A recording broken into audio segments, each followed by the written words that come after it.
All right. Hey, everyone. Welcome to Tellor Dev Call, Monday, March 25th. Yeah. Another great week. Kind of get going. Big news this week. So we're launching more chains. So it's like kind of post ETH Denver. ETH Denver just had so many new chains we get to introduce to, and people want us over there providing prices to people. So, um, yeah, we're just kind of in the midst of deploying where we met. We're going to be doing the Frax ecosystem this week, which will be fun. I was on their Leviathan News podcast last week. That went really well. And then kind of, yeah, we're joining their ecosystem, which is super exciting. They always do a great job. The other one this week will be ZK Sync as well, which is another super new, super fun one as well. Um, yeah, other things too. Uh, if you're going up, if you are in the Philadelphia area, I will be there on Wednesday. So I'll be doing um, a talk. Yeah. So anyway, if you want to meet up, link, let me know. Happy to pass it over. Hopefully to see some of you guys there. And I'm actually giving the talk I'm giving on Wednesday today. I'm going to do that too. I'm teaching an Encode Club class today. Brenda is giving me that one, which will be fun. Uh, so that'll probably be my day teaching that class. But yeah, let's see what you guys are up to. Caleb, how's things going? Pretty good. Now that they got the latest layers that stuff merged in, I'm gonna finish up the testing of the disputes, and then just keep working on getting it deployed to run an AWS environment securely. Cool. Yeah, and then the Xeno stuff's all done, correct? Or the price feed for ZK Sync. The LEs, there was a couple things that Akrim told me to touch up that I'm gonna do first thing this morning. And then yeah, that'll be touched up. I'll make another PR. Yeah, and that's the one going on ZK Sync, correct? So Yeah. yeah, so once we get ZK Sync up probably tomorrow or something, then we'll probably start pushing it and testing it. So Yeah. should be good. Sounds good. Uh, Tim, how's things? Good. Yeah. We've got a base level of the bridge, the layer bridge working, so you can relay Oracle data across to EVM chains now. Um, This is now, like this was like so the then, big last piece, I think. Like kind of like if you guys go look at our main repo now in Layer, it's like all the core pieces are there. We're just going to be testing and tweaking now, which is super exciting. yeah, exactly. So now I'm just filling in some more details of that bridge, improving a few things like uh, allowing the reporter client to sign with my second, or to report with my second node. Right now, it's just reporting with the one node. Uh, in addition, and then also doing some testing on the EVM side of like the different proof types of getting like optimistic data. Um, yeah, those are some more Nice. things to add to that. And then also we had some people asking about tipping on the FVM network. I'm gonna add FVM to the tipper bot and as well as any other networks that aren't on there right now. FEM is what Filecoin. Yeah, Filecoin. Nice. I feel like we get a bunch of people doing like hacky stuff over on Filecoin.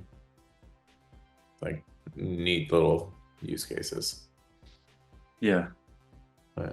I don't know what this person's doing. You'll have to monitor it at some point, just see. Yeah. Cool. Dan, how's things? Pretty good.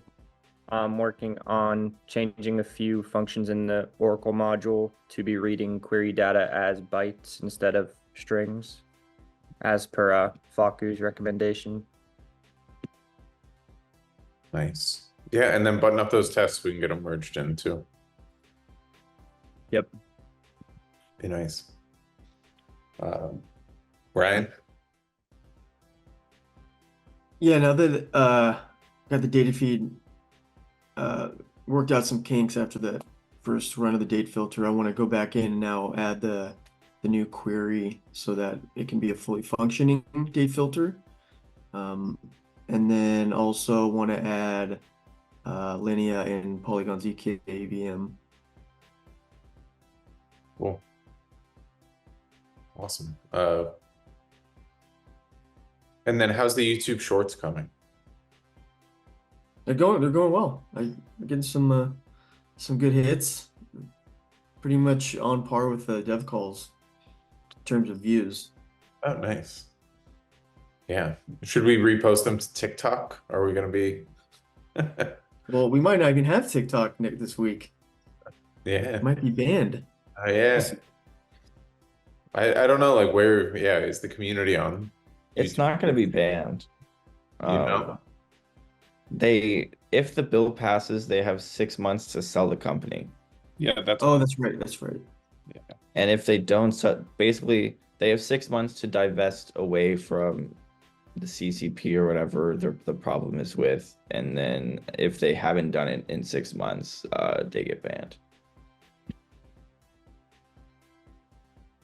Is Elon the buyer? Is this? Oh, God. Then the FTC is gonna come I, back. I don't know if I could handle like imagine I don't think he can afford it. well, maybe not. It's worth a crap ton, but can you imagine Elon unleashed in TikTok form? It would be something else. Anyway, Mike, how's things? good.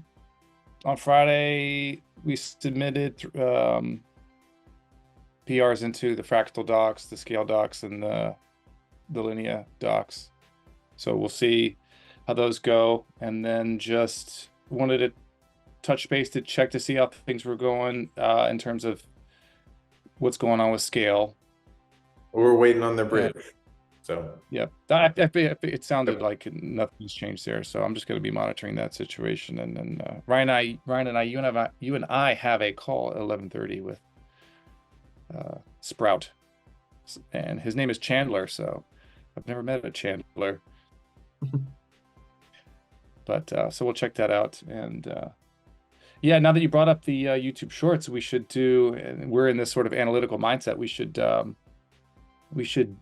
do a little digging in there. I think you've done enough now that maybe we could sort of assess how they're doing with a little bit more thought and see if we want to change anything.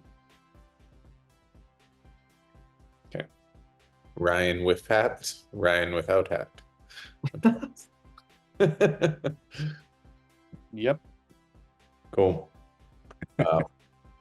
It's called A/B testing for you guys, if you guys don't know.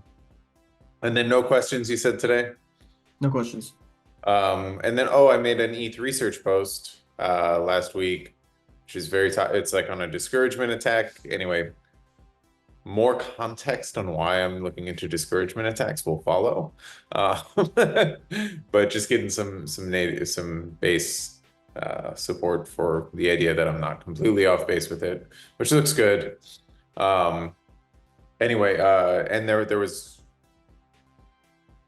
the big topic. So like I posted in kind of our team chat, but you guys, the episode of Uncommon Core, what they're talking about is kind of like how much percentage stake do you want? So like, do we want 100% of ETH staked? Is the question. And you know, like, and this is something that we're gonna have to think about long term. Cosmos doesn't necessarily have this problem. Like Cosmos land, like everybody seems to be like, yeah, like let's have 100% stake. Like that sounds great. You know, but like it's not actually great, because the problem is that like with ETH, if all the ETH is staked, it's most likely going to be staked in LSTs or via Coinbase. So like if 100% of ETH is staked via Coinbase and they issue this LST and Coinbase owns the vast majority of ETH, then like Coinbase like controls your chain. And it gets, so like you don't want that. So like distribution matters. Not to mention, like, you want people using ETH as money, not an LST as money, because ETH is supposed to be the ultrasound trustless money, not something here. Anyway, it's a really good topic. Which, it's like down the road with, but as we're designing layer and designing the monetary policy, it's important to think about, is there anything that we would want to target as far as, okay, do we want Tellor to be used as a money? Do we want, how do we sort of analyze the difference between, like, let's say 10% of TRB is unlocked and held for tips. Is that enough? Is that ideal if people are using these for tips? If it's on a bunch of other chains, how does that sort of play out versus if it's 100% staked? And also, if it is staked, is there going to be some LST that sort of owns most of it and is kind of centralizing around it? That would be a negative thing. So luckily, these are all things down the road, but as we, it's definitely important to kind of pay attention to some of these topics as we design our system, just to make sure that we don't get caught into a trap. I know a lot of systems do, where then you end up with the vast majority of your token locked in one party. So anyway, rant over. So go listen to the episode. It's like 2.5 hours long, but it's a good one. So, all right. Thanks, everyone.